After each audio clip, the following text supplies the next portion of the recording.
Hello, dear colleagues. I am Yengay Natalia Viktorovna, English teacher in ISTL Kurgan. I am glad to present the second part of our seminar. You are going to watch the presentations of our students, which they were working about through the unit. You will see that they are different according to the context and presentation manner. However, this is a good material to think about what is your goal of assessment, whether you'd like to assess language skills or research skills, or language and research skills together. What feedback you are going to provide to motivate learners to develop their skills further. What success criteria are the most suitable to be planned. What spheres you and your learners are going to improve. What could be assessed as strong points? How would you plan further work about research skills? Thank you for your attention and good luck. Research basis. I had following research question. What lesson do we learn from that inherent ability of application? And I had some sub-questions. How do bats navigate? Which modern technologies allude to bats' congenital skill? And what benefits can bats have from such kind of collaboration with humans? And is it unprecedented case? Firstly, I would like to answer my first question, why? Bats hunt at night because they have a special niche where they can find a lot of insects, where they have less predators, and where they have more insects. And it is interesting point that less predators is as good for bats as for insects. For example, there are less predators that can hunt on bats themselves, and there are less predators that can hunt on insects, and so insects are able to do their job without any exposure to risk of being eaten. And so bats, under the influence of convergent evolution, bats trained to echolocate and hunt at night. Second question that I want to answer is how.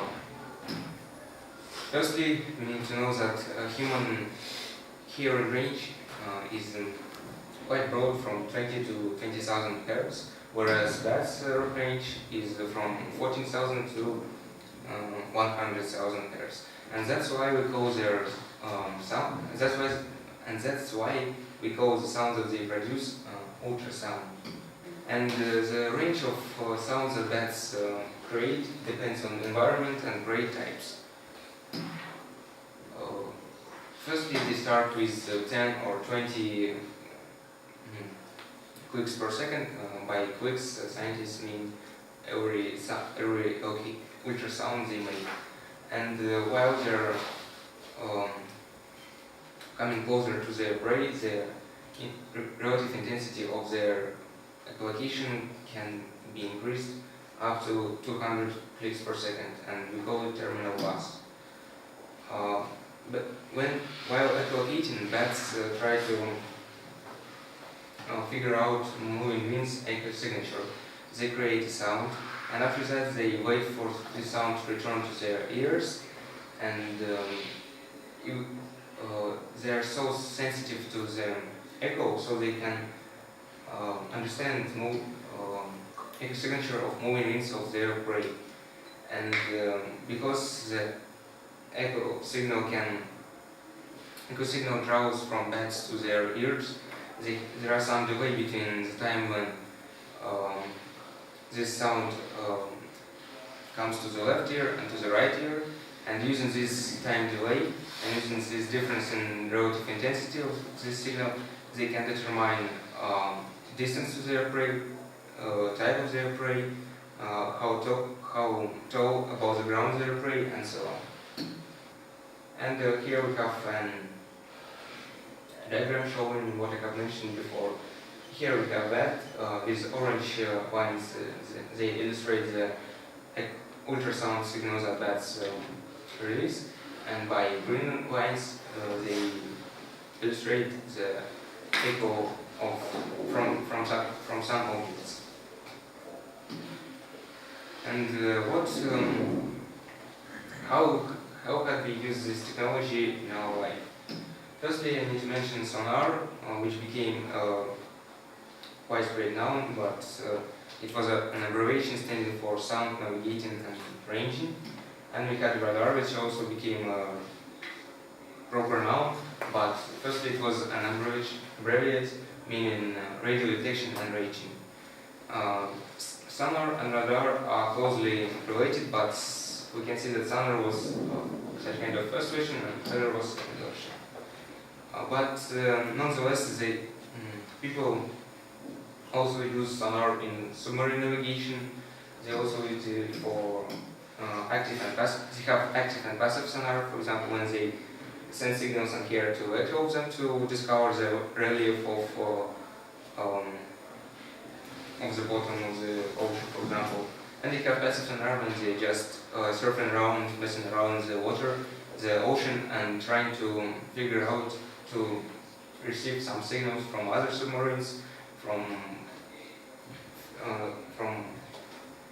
marine creatures like dolphins and other ones. Also, we have anti-submarine warfare, which was very important during the World War II. We have sonar torpedoes, we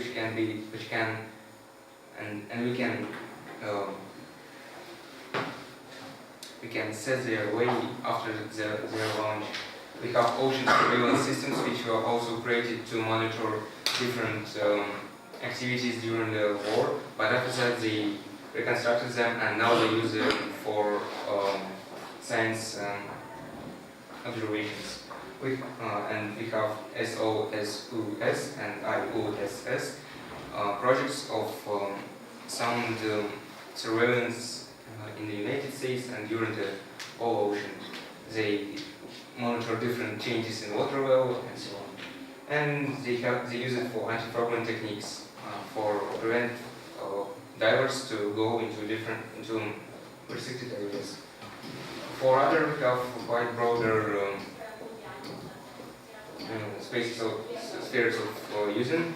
They use it in air and terrestrial traffic control. They use it in air defense systems. They use it in anti-missile systems. They use it for aircraft anti-collision system. For example, when pilot is driving an airplane, he has limited visibility, and so he needs to use radar to be sure that there are no any planes on his horizon.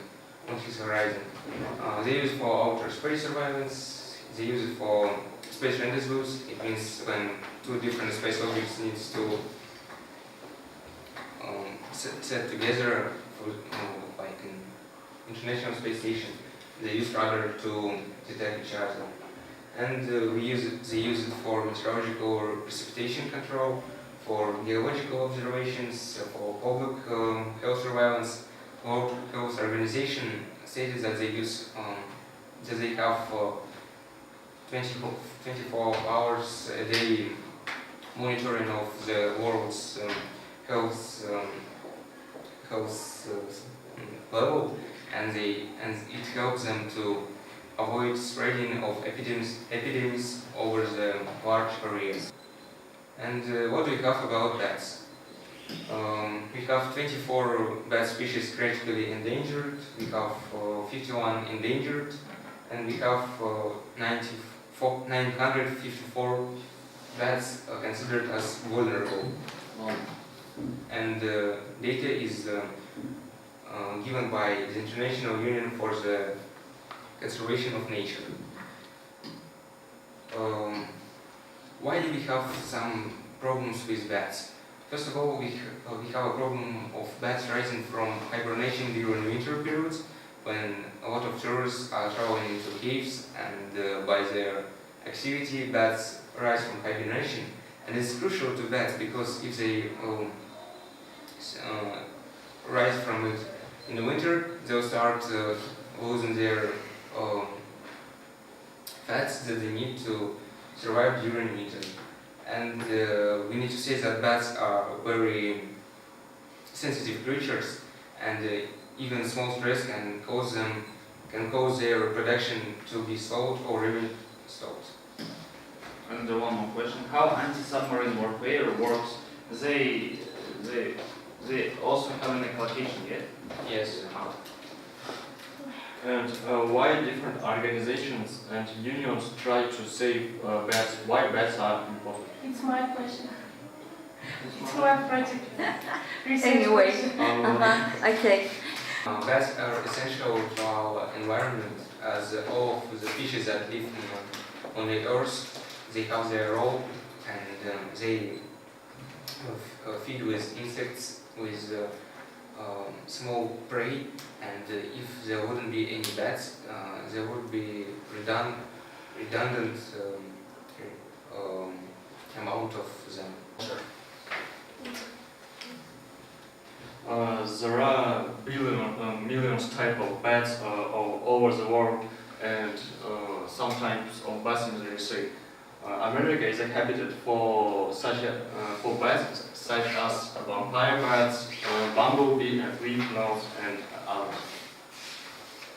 And who was the bats? In many European cultures, bats symbolize darkness, blinkness, and also this was a fear. Bat is one of the incarnation of vampires and ghouls, namely by their ability to exhaust blood from the prey. And we must find connection between Western culture and American culture. In the past,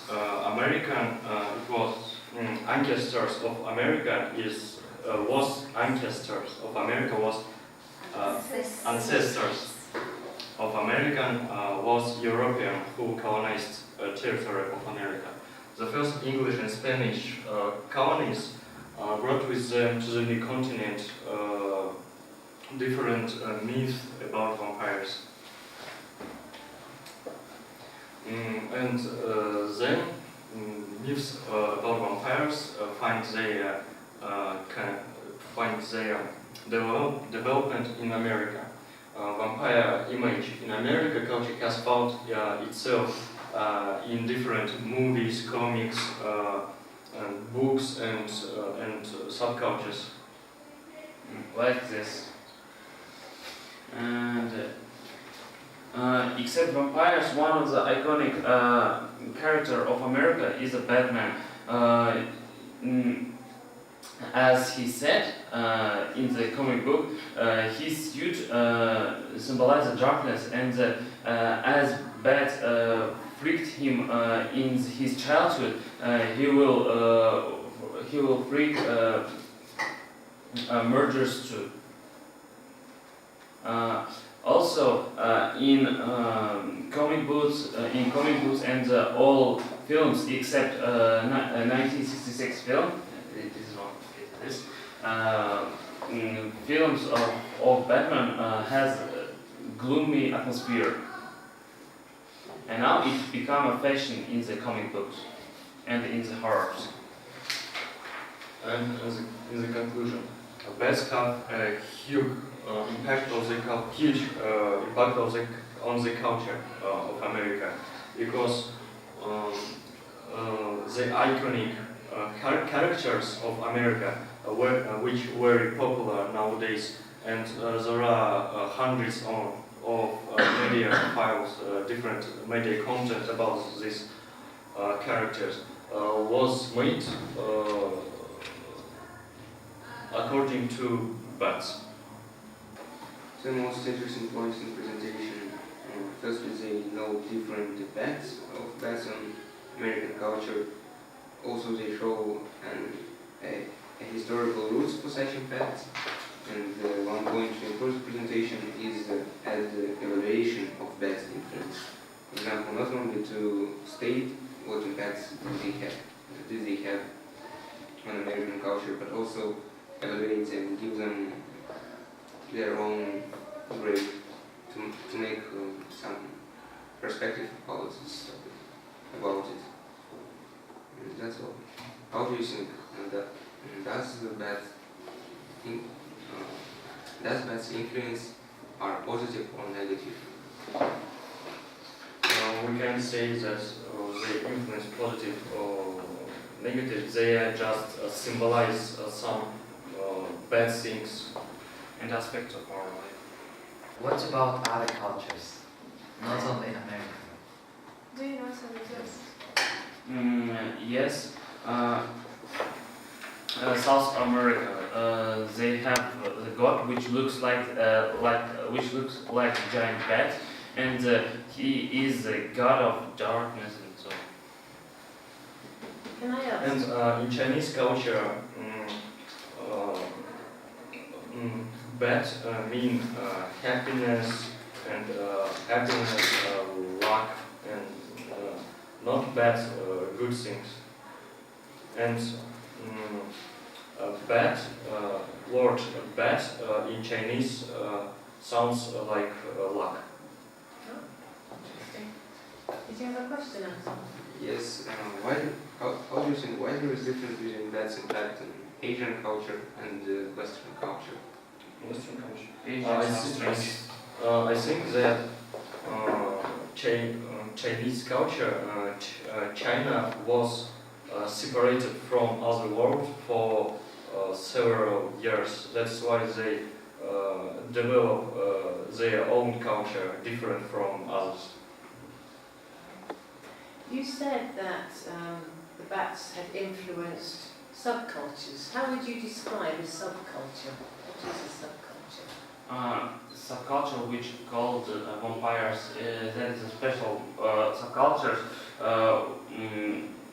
which formed in 20th century, 1980 till 1990.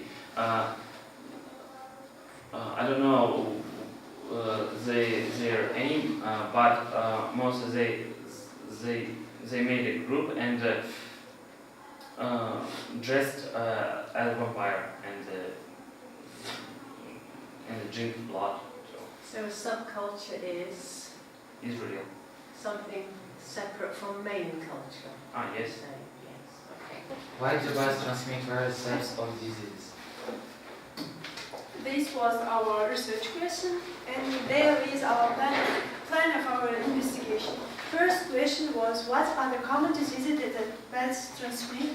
How people have contracted diseases from bats in the history? What are the benefits of bats being carriers of diseases? And why do bats not die from infectious diseases?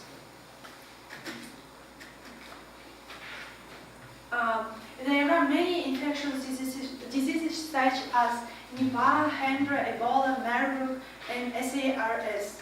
And all of them kill up to 80–90% of infected humans.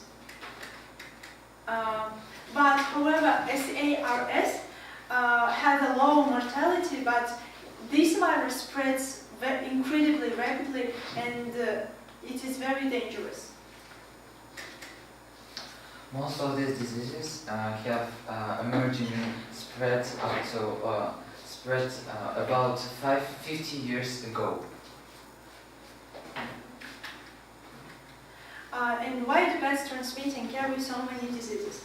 Our first assumption was that because bats like living in big company, which leads to the close contact between individuals, and so therefore viruses have more opportunity to be in contact, and the viruses spread very quickly, not between just individuals, but also between other species. And most infected bats don't die and live normal life, giving opportunity to the viruses for viruses to spread, because bats have specific genome which is encoded. Also, we have some results of scientific team, and the results were reported in the journal Science in December 2012. They have found that in particular bats have special genetic code that is coding for proteins that detect and repair damaged DNAs, and more simply, they have in their genome something that gives them opportunity to survive while they are infected by different infectious diseases.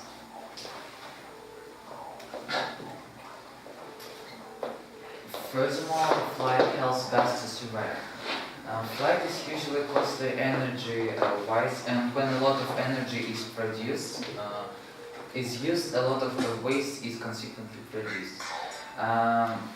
To prevent this reactive waste from damaging the bat's DNA, the bats has evolved sophisticated defense mechanism, which that conveniently also helps to prevent the bats from succumbing to disease. So when bats fly, their internal temperature is increasing. For example, normal temperature of bats is 37 degrees, but when the bat is flying, its temperature increases up to 40 degrees, and therefore a lot of viruses are killed, but some very hardy viruses, hardy viruses survive, and this gives bats opportunity to survive and not die. And we want to give some examples of getting infected by bats. You can see in this picture that first time people started creeping into bats' territory. And it was especially in Malaysia, in tropics, when the pig farms were installed in bat-inhabited territory.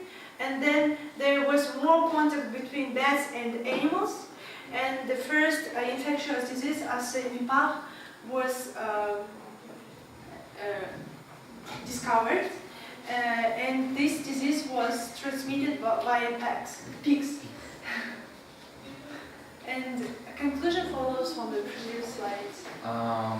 First, the bats carry a lot of diseases because they live in a large population. Bats are good carriers. They have a number of adaptations for survival. And the spread of viruses is not bats' fault, but ours, because people always are creeping into the bats' territory. And there are advantages to the fact that bats are carriers of viral diseases, because some scientists have an opportunity to research the peculiar properties of bats' immune system and apply it for humans. So maybe in the future, people can also survive viral diseases. And our references. We believe you. We believe that. Today we are going to tell you about bats protection. Our research question is how did bats protection projects influence on bat population in Africa? Out of 4,000 species of mammals in the world, 25% are bats. And what is more, they are only mammals that are capable of flying. They are using echolocation to communicate with each other. Recently, they began to die out, and we will show you how Africa and Ireland protect them from disappearing. Now we want to tell you about some interesting facts about trees to bats. Here you can see 3 different kinds of trees. First of all, it is wind turbines. It is believed that migrating bats mistake wind turbines for large trees and seek them out for resting spots. As the bats approach the turbine, the blades seriously injure or kill the bat. Pesticides. Pesticides pollute our water and air, upsetting the natural balance in the environment. When exposed, the small animals such as bats suffer the most. It is difficult for them to find healthy food to eat. The next one is climate change. Climate change affects temperatures, precipitation and weather patterns. Changing temperatures can affect to bats to emerge early from hibernation when food has not yet become available. Here you can see wine turbines. It is That is dangerous. a deterrent. Yes. Turbine. Pesticides and virus on Earth. And here you can see population of bats in Africa. In South Africa, there haven't got bat species because of bad climate, I think. And in Central Africa, the biggest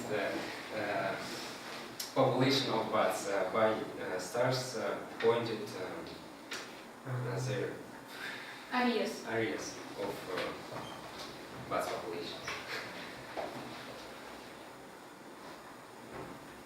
And then African conservation of bats.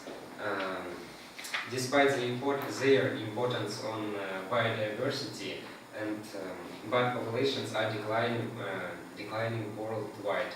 And the ecology and status of most African bat populations, bat species are poorly known. The lack of research on African bat population hinder our understanding of the consequences of environmental change.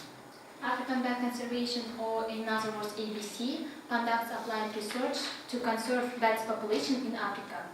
ABC is based in Malawi and work in collaboration with the University of Bristol, UK at Lemonda National Park. The main thing that bats are one of the most abundant and diverse group of tropical mammals and form a fundamental component of Africans' biodiversity. Bats perform important ecological roles as pollinators of plants and predators. Therefore, understanding their conserved status is vital. ABC works with local communities to increase understanding of the bat population in Africa.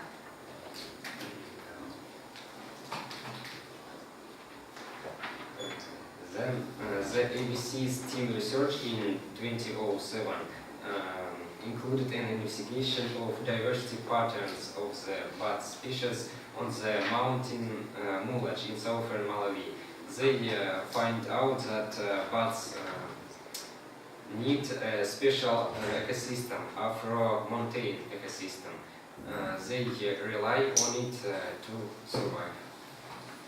And before telling you about the second bat conservation in Ireland, we want to tell you about that in Africa they have one group of people that using standardized methodology that includes of mist nets, canopy nets and hard traps, and they discovered that Afro-montane forests support a very large proportion of bats diversity within a very small geographic area. And they captured 245 bats that represent 27 species in 3 different mountains in Mozambique and Malawi. And about bat conservation in Ireland, they have the main aim that have an ABC conservation, but they work only in Ireland, and they regularly use some standardized methodology to know the increasing or decreasing or stable bat population in Ireland.